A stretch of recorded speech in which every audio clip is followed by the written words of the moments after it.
नमस्कार दोस्तों, स्वागत है आप सभी का आपके अपने YouTube चैनल करियर एकेडमी में। तो फ्रेंड्स, आज मैं एक बार फिर से आपके लिए नई वीडियो लेकर आया हूं। तो फ्रेंड्स, इस वीडियो में आपको जो है जीके प्लस जियोग्राफी के क्वेश्चन बताऊंगा। तो वीडियो को पूरा और ध्यान से ज़रूर देखिएगा। अगर आपने अभी तक हमारे चैनल को सब्सक्राइब नहीं किया है तो प्लीज़ वीडियो के नीचे जाके जो रेड कलर वाला बटन है उस पर जाके चैनल को सब्सक्राइब कर लें और पास में जो बेल आइकन है उसे भी प्रेस कर लें, ताकि मैं जब भी कोई न्यू वीडियो अपलोड करूँगा उसकी नोटिफिकेशन मिलती रहेगी आपको। ठीक है, तो चलते हैं आज के पहले प्रश्न की ओर। तो आज का जो पहला प्रश्न है, महावीर का जन्म किस क्षत्रिय गोत्र में हुआ था? तो देखिए, यहाँ पर आपको ये चार ऑप्शन दिए हैं: शाक्य, लिच्छवी, जांत्रिक और सल्लास। तो देखिए, इसका जो ऑप्शन सी है वो आपका बिल्कुल करेक्ट आंसर हो जाएगा, जांत्रिक। तो भगवान महावीर थे, उन्होंने जो है जांत्रिक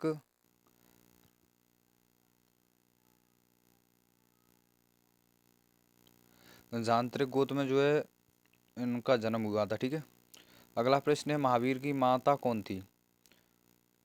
तो महावीर की माता थी, देखिए ऑप्शन दिए हुए हैं आपके पास में: देवानंदी, त्रिशला, यशोदा, डी इनमें से कोई नहीं। तो ऑप्शन बी आपका सही आंसर हो जाएगा, त्रिशला जो है महावीर की माता जी थी। ठीक है, अगला प्रश्न है, प्राचीनतम विश्वविद्यालय कौन था? तो देखिए, प्राचीनतम विश्वविद्यालय की बात की जाए तो ऑप्शन ए आपका बिल्कुल सही आंसर हो जाएगा, नालंदा। नालंदा जो है प्राचीनतम विश्वविद्यालय और ये बिहार में स्थित है। ठीक है,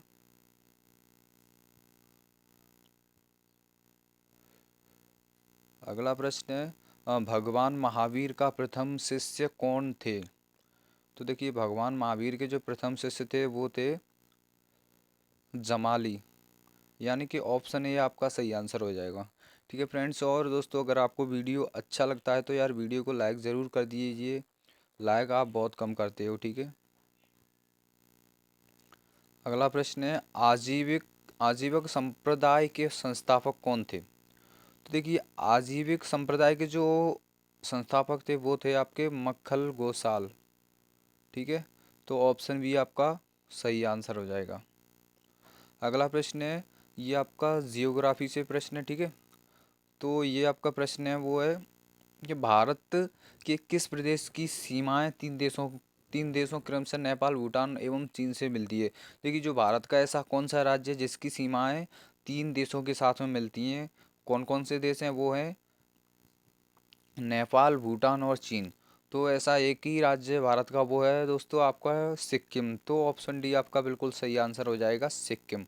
सिक्किम ऐसा राज्य है जिसकी सीमाएं तीनों देशों से मिलती हैं। अगर आपको मैप में आप देखोगे तो आपको जो है बिल्कुल एकदम क्लियर समझ में आ जाएगा। ठीक है, अगला प्रश्न है, भारत का सर्वोच्च पर्वत शिखर क्या है? तो देखिए, भारत का जो सर्वोच्च पर्वत शिखर है वो कौन सा है? तो वो है आपका गॉडविन ऑस्टेड। ऑप्शन सी आपका बिल्कुल सही आंसर हो जाएगा, और ये गॉडविन आश्रम जम्मू और कश्मीर में स्थित है। ठीक है फ्रेंड्स, अगला प्रश्न है आपका, भारत की कौन सी पर्वत श्रेणी नवीनतम है?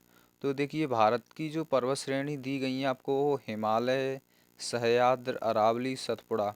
तो देखिए, जो आपकी हिमालय पर्वत श्रेणी है वो आपकी वो सबसे नवीनतम है। ठीक है, तो ऑप्शन ए करेक्ट आंसर हो जाएगा। अगला प्रश्न है, भारत में निम्नलिखित में से कौन सी पर्वत श्रेणी केवल एक राज्य में फैली हुई है?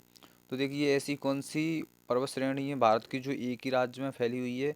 तो वो है आपकी अजंता, यानी कि option be the correct answer, Ajanta हो जाएगा इसका सही आंसर। अगला प्रश्न है, अरावली पर्वत का सर्वोच्च शिखर क्या कहलाता है? तो देखिए, अरावली पर्वत का जो सर्वोच्च शिखर है वो आपका गुरु शिखर कहलाता है। ऑप्शन ए आपका करेक्ट आंसर हो जाएगा, गुरु शिखर। अगला प्रश्न है, निम्नलिखित में से सबसे प्राचीन पर्वत श्रेणी कौन सी है? सबसे प्राचीन पर्वत श्रेणी मतलब सबसे पुरानी पर्वत श्रेणी कौन सी है? तो यहाँ पर सबसे प्राचीन की बात की गई है, तो देखिए यहाँ पर जो सबसे प्राचीन है वो आपकी अरावली पर्वत श्रेणी है। ठीक है, तो ऑप्शन सी आपका बिल्कुल सही आंसर हो जाएगा, अरावली।